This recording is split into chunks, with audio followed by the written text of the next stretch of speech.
Olá, sou Ícaro Silva, autor e escritor, e hoje vamos dar início ao terceiro episódio do podcast filosófico, que hoje o tema é para que serve a filosofia, né?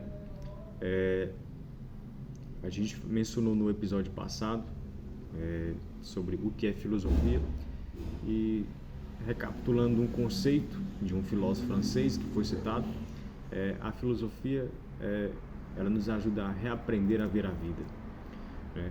Então, sem mais delongas, a filosofia, né, ela é a possibilidade do ser humano deixar de viver em situações não escolhidas, situações dadas, em surgir como um ser do projeto para construir o seu destino, né, capaz de alcançar uma liberdade. Então a filosofia ela traz essa possibilidade de construção, construir o conceito, construir uma visão, construir o destino, um caminho, reaprender, ressignificar.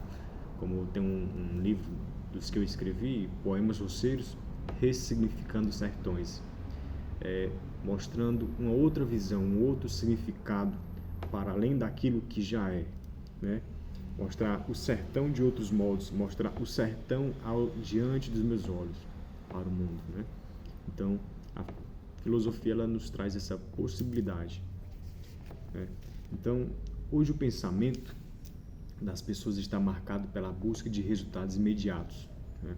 Julga-se útil pelos resultados palpáveis e visíveis das coisas e das ações. A sociedade considera útil o que dá prestígio, fama e riqueza, né? Então, resultados imediatos. A gente está nesse meio social, a gente está voltado, a gente está diretamente interligado ao imediatismo, né? Então, tudo é para ontem, tudo é para agora, para ontem, né? Então, nessa pressa absurda, a gente deixa de perceber os detalhes que nos possibilita rever, né, nos analisar, mostrar, trazer ânima, né? Ânima que seria alegria para o nosso ser, né? Então, nesse imediatismo, nesses resultados imediatos, né, a gente deixa de viver a vida por conta da pressa. Então, é útil a pesquisa do médico que busca a cura de alguma doença, né? Então, os conhecimentos que permitem provar o exame, o conhecimento tecnológico visando interagir com outras pessoas em redes sociais. Esses são úteis, né? Esses conhecimentos, portanto, são úteis, né? Então, mas a filosofia, ela não atende ao atual conceito social de utilidade, entende? Então, é útil a pesquisa que o médico faz para atingir um certo resultado, que esse resultado é a resolução de algum problema, de alguma doença, né? Mas a filosofia, que tipo de doença ela visa curar, né? Então, a filosofia tem alguns objetivos, que é ajudar a encontrar a verdade. Então, a palavra verdade vem do vocábulo grego aletheia, né? Que significa desnudar, mostrar o que realmente está por trás das coisas, tirar a máscara e ver o que é que tem por trás dela, ver além do palco, né? Ver nos bastidores, né? Então, pessoal, vou fazendo as leituras, né? Conforme já iniciei aqui, e alguma coisa a gente vai fazendo alguns comentários, citando algum filósofo, né? Então, para a filosofia, a procura, a descoberta da verdade permitem colocar nu aquilo que estava escondido, possibilita o desvelamento do que está encoberto pelo costume, pelo poder, por aquilo que é convencional. Então, convencional é uma regra social, convenções, né? Quando você diz que aquilo é de tal modo, quando todo mundo diz que aquilo é de tal modo, né? Então, o que é justiça? Para a sociedade, para o senso comum, existe um conceito de justiça. Mas será que esse conceito social, ele é realmente a justiça consegue se realizar diante desse conceito social? Então, eis aí a filosofia, ela entra para refletir em que ponto a justiça é falha e em que ponto não é. Aí nessa construção e reconstrução, ressignificação, reflexão, ela busca não preencher de fato lacunas, porque ela não visa dar as respostas prontas, mas construir as respostas, né? Para aquilo que pode ser falho, aquilo que é imperfeito, né? Então, o conceito de utilidade na filosofia não parte do conceito de utilidade imediata, né? Como para o senso comum, essa utilidade é algo imediato, né? Fazer a venda, visar os lucros, as respostas têm que ser para agora. E às vezes a resposta não é possível se realizar no presente momento assim, de fato. Pois, como eu mencionei, é uma construção pessoal e social. Entende? Uma convenção é uma construção social. Entende? Então vamos lá. Então, a Marilena Chauí vai dizer que para que filosofia, né? Então, em busca em nossa cultura, em nossa sociedade, costumamos considerar alguma coisa que só tem o direito de existir se tiver alguma finalidade prática, né? Muito visível e de utilidade imediata. Então, como algo só é útil se tiver ela diz aqui, uma finalidade prática, assim, né? Fora da teoria, fora da imaginação, fora do mundo da imaginação de Platão. Se não tiver uma finalidade prática, né? Então não tem sentido de existência. Então parece, porém, que o senso comum não enxerga algo que os cientistas sabem muito bem. Então, as ciências, como ele vai dizer aqui, pretendem ser conhecimentos verdadeiros, obtidos graças aos procedimentos rigorosos de pensamento, pretendem agir sobre a realidade, através dos instrumentos e objetos técnicos, pretendem fazer progressos, conhecimentos corrigidos e aumentando. Então, isso aqui são algumas características do que a ciência faz, né? Interpretar a realidade com a construção de meios, né? Então, quando a ciência não tem os meios, ela constrói os meios para poder interpretar a realidade, né? Todas essas pretensões das ciências pressupõem que elas acreditam na existência da verdade. Então, ou seja, se a ciência não tem meio nenhum para construir, para ver, observar, estudar a realidade, então, se ela não tem meio nenhum para estudar a realidade, e se para estudar a realidade ela tem que construir os meios, ela é capaz de construir os meios para fazer o estudo. Por quê? Né? Por que tanto trabalho nessa construção, essa construção absurda, né? É um trabalho contínuo e árduo, é um esforço enorme, não é para qualquer um, é realmente só para aqueles que realmente querem buscar uma verdade mais profunda, não se contentam com o que o senso comum diz sobre o que é verdade, né? Então, a verdade, o pensamento, né?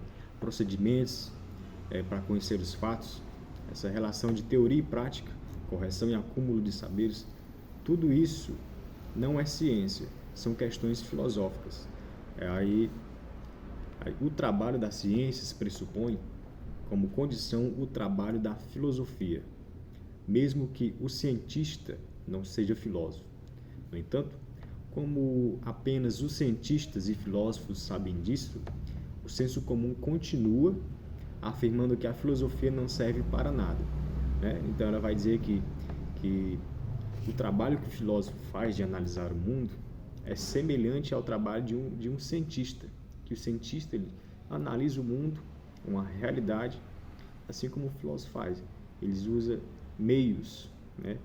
E esses meios é a metodologia, mas, porém, em algum momento a ciência vai se dividir, não vai se separar de forma absoluta, né? Mas porque uma sempre vai caminhar com a outra, assim como a filosofia caminha com a fé, entre a razão e a fé, né? Vai ter algumas características que a filosofia leva para si, que a ciência não leva. E tem características que a ciência leva que a filosofia não usa, entende? Mas existem características em comum entre as duas, que tanto a ciência quanto a filosofia utilizam para a busca da verdade, né? Assim como a teologia também usa. Ela usa características, às vezes até da ciência, né? Características da filosofia para buscar a verdade, para buscar um conceito mais aprimorado sobre Deus, né? Se tem uma conexão mais próxima de Deus, né? Então ela faz esse estudo, usa características às vezes até da ciência, né? Então a filosofia, ela analisa se as bases, os alicerces, né, a partir dos quais se erguem, constrói determinados conhecimentos, se tem fundamento, né? Então, já a ciência, ela tem por objetivo a construção de um conjunto de teorias e hipóteses visando a explicação de determinados fenômenos, usando determinado método, né? Então, a distinção que ela faz aqui da filosofia para a ciência. Então, sempre pense na filosofia como fundamento, como raiz, algo mais profundo, né?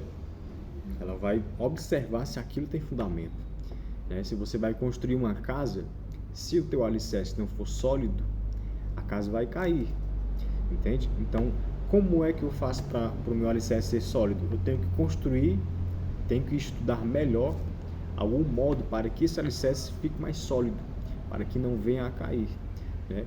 Porque o que vale numa casa é a base. Se você não faz a base, é fácil o restante desmoronar, entende? Então a ciência, ela visa se esse alicerce é sólido, né? Se tem fundamento, se tem sentido, se tem algum significado, se pode ser utilizado para além desse utilitarismo comum, né? Já a ciência, ela tem essa relação mais com essa construção, né? Observando as teorias, as hipóteses. Então, se isso não dá certo, alternativa A não deu certo, tem alternativa B, então vai levantando hipóteses, né? Até encontrar a verdade, né? E a verdade é apenas também uma hipótese, né?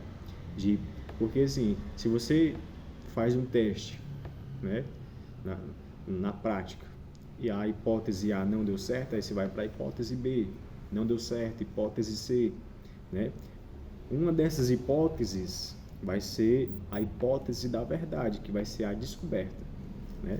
Então a verdade nada mais menos é do que uma hipótese que foi descoberta, né? Então a filosofia, ela possibilita que homens e mulheres vão além da dimensão da realidade dada pelo agir imediato, né? No qual o ser humano, no seu dia a dia, se encontra mergulhado. Repare bem, a filosofia possibilita homens e mulheres irem além, né, dessa realidade que é dada pelo agir imediato, né? Então, ela busca ver se até o imediatismo tem fundamento. Para que essa pressa, né? Por que eu estou apressado para viver a vida? Se a vida é muito curta, né? Então eu quero me deliciar. Tem até um poema que eu li esta manhã do Manuel Bandeira. Eu quero a delícia das coisas simples, entende? Então, para você encontrar essas coisas simples, né, da vida, então você tem que ter um olho bem aberto, as pupilas bem dilatadas com as realidades, né, que você encontra durante os dias da vida, né? Porque quando você está com o olho bem aberto, observador do mundo, você tem mais possibilidade, ter mais probabilidade, né? Ter mais chance diante daquela possibilidade de encontrar coisas mais alegres, alegradoras para a vida, né? Vamos dar continuidade aqui. Então, filosofar não é um exercício puramente intelectual. Isso aqui é importante. Filosofar é descobrir a verdade visando a mudança. É o saber para poder transformar. Entende? Então, quer dizer que se filosofar não é um exercício puramente intelectual, então qualquer pessoa pode filosofar? Sim, né? Qualquer pessoa que já pensa, né? Que aqui tem que observar o pensamento comum para o pensamento filosófico, né? Aí como é que se dá isso? Isso está no episódio 2. Quando você vê o senso comum e vê que aquilo não é para mim, que você diz não, você tem uma atitude crítica, entende? E essa atitude crítica, ela é positiva e negativa, né? Você vai se perguntar, quando você não aceita, quando você diz não ao senso comum, você tem uma atitude crítica. Aí, a partir dessa atitude crítica, você entra numa reflexão crítica, que você se volta com outra visão a partir disso, entende? Então, para você fazer isso, você tem que entrar em um processo. Esse aqui é o processo. Dizer não àquilo que não é legal para você, que você acha que não é certo, dizer não ao senso comum, né? E a partir disso, você, com a reflexão, você se volta para si mesmo, né? Que é até um conceito que a Marilyn Chauí diz, né? Que a filosofia, ela olha o mundo, diz não, reflete e volta para o próprio mundo com outra resposta, entende? O pensamento se volta para si mesmo, né? Então, qualquer um pode filosofar? Sim, desde que você procure alguns meios para filosofar, né? Então, beleza, aí há a possibilidade de escolher entre o sim ou não, né? Entre o que me convém ou não, né? O homem, ao ser livre e fazer suas escolhas, torna-se responsável por elas.